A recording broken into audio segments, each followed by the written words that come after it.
Hey guys, welcome to my another mini vlog. আজি আমি cinema এখন চাব গৈ আছো।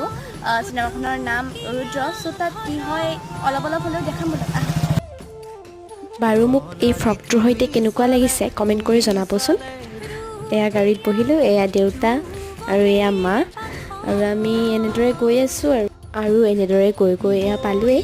তাৰপাছত এনেকৈ টিকেট দেখুৱাই আমাক ভিতৰত সোমাব দিলে।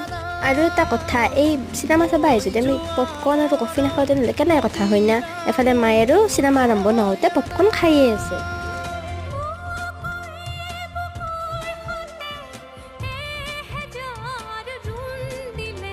সঁচাকৈ চিনেমাখন কিন্তু বহুত ধুনীয়া হৈছে।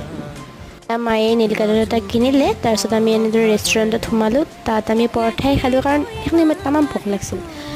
তাৰপিছত এনেকৈ মিঠাই, স্প্ৰাইট এনেকৈ লৈ ঘৰমুখে ৰাওনা হ'লোঁ। আজিলৈ বাই।